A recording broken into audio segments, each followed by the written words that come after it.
कीर्ति पांडे जी, लेकिन स्वामी प्रसाद मौर्य तो आपकी ही पार्टी के नेता हैं, और जैसा कि रतिभान सर ने कहा, लक्षणा व्यंजना पता नहीं स्वामी प्रसाद मौर्य ने इतना हिंदी और हिंदी व्याकरण पढ़ा है या नहीं पढ़ा है, लेकिन कम से कम ये तो समझ में आता होगा ना कि संदर्भ क्या है बातों का। मजे हुए खिलाड़ी माने जाते हैं।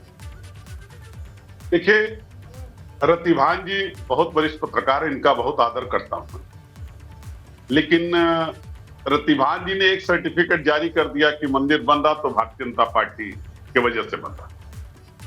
एक बात तो स्पष्ट है कि मंदिर अगर अयोध्या में बन रहा भगवान राम का, तो माननीय सुप्रीम कोर्ट के आदेश से बन रहा, किसी राजनीतिक दल के सहयोग से नहीं बन रहा, और इस देश की करोड़ों करोड़ हिंदुओं के आस्था के चंदे के पैसे पे गोली चलाने वालों के सहयोग से तो नहीं बन रहा है ना।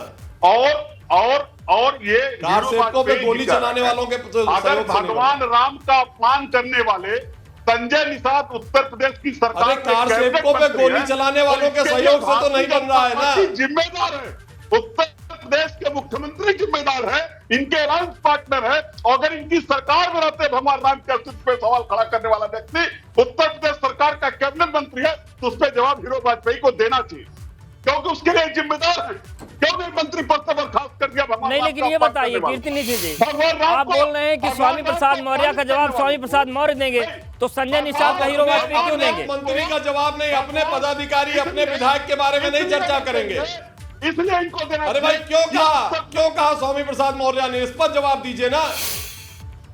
और कार सेवकों पे गोली चलाने वाली पार्टी थोड़ा जिम्मेदारी लेगी राम मंदिर बनाने की? कार सेवकों पे गोली चलाने वाले थोड़ा कहेंगे राम मंदिर में हमारा सहयोग है। इस पर नितिन के पास भी चलेंगे, रतिभान सर भी लगातार बने, उनके पास जाएंगे। बात कर रहे हैं मैनपुरी की विरासत की, लेकिन विरासत की इस जंग में राम की एंट्री हो गई है। नितिन, ये बताइए कि सभा के बाद की स्थिति क्या है? क्या इस मुद्दे पर वहां कोई चर्चा है, और क्या मैनपुरी में ये बड़ा माहौल बयान खड़ा कर सकता है?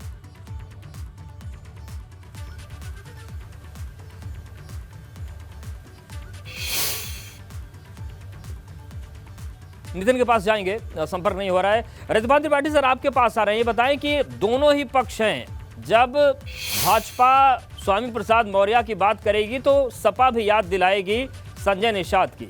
अब यहां के बाद क्या स्थिति बनती नजर आ रही है आपको मैनपुरी के लिहाज से अगर हम देखें तो?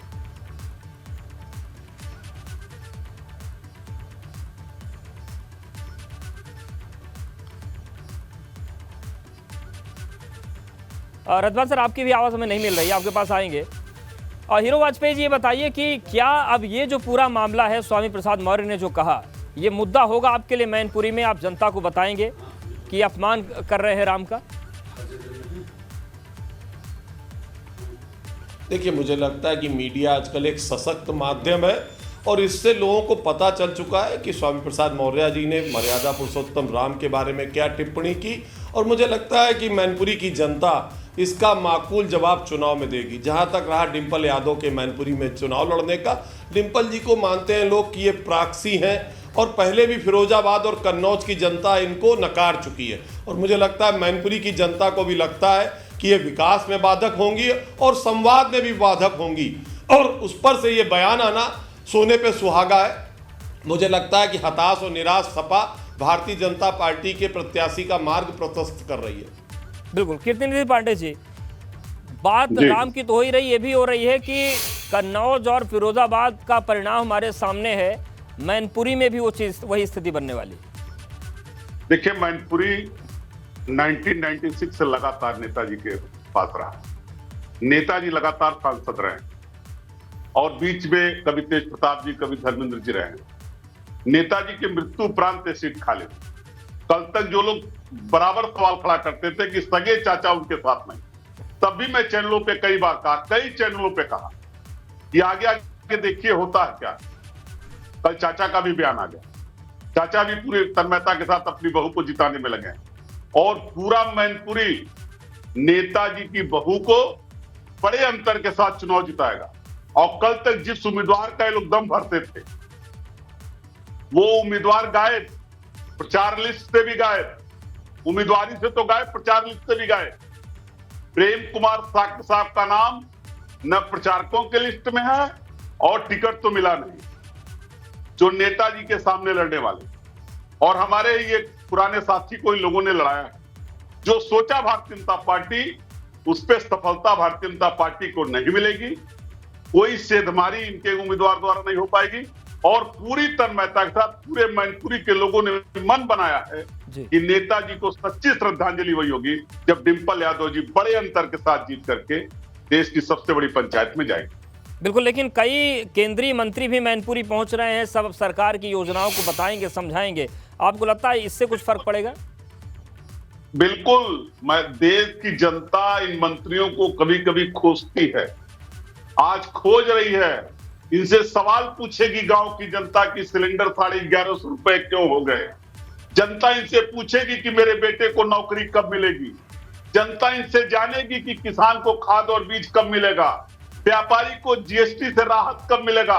इन तमाम सवालों के साथ गांव के ये सवाल जनता पूछेगी। रजवान सर, आखिरी कमेंट आपका लेना चाहते हैं। मंत्रियों से सवाल पूछने के बाद कीर्ति निधि ने कही, और ये जो स्वामी प्रसाद मौर्य और संजय निषाद अचानक से केंद्र में आ गए, क्या इन चीजों का असर पड़ेगा मैनपुरी के उपचुनाव में? देखिए, चुनाव में हर बात का असर होता है। स्वामी प्रसाद मौर्य ने अगर कोई बात कही है तो उनकी बात को एक जो हिंदू जनाधार वाला वोट बैंक है वो जरूर उसको गंभीरता से लेगा। और मुझे ये लगता है कि स्वामी प्रसाद मौर्य को लोग इतना सीरियसली लेते नहीं हैं।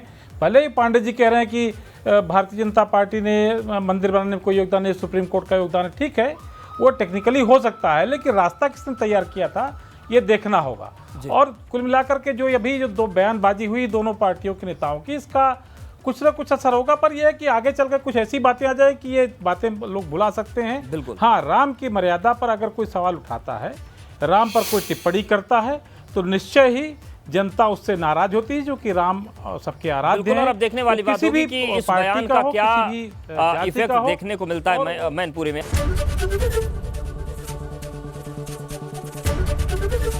एबीपी गंगा, खबर आपकी, जुबान आपकी।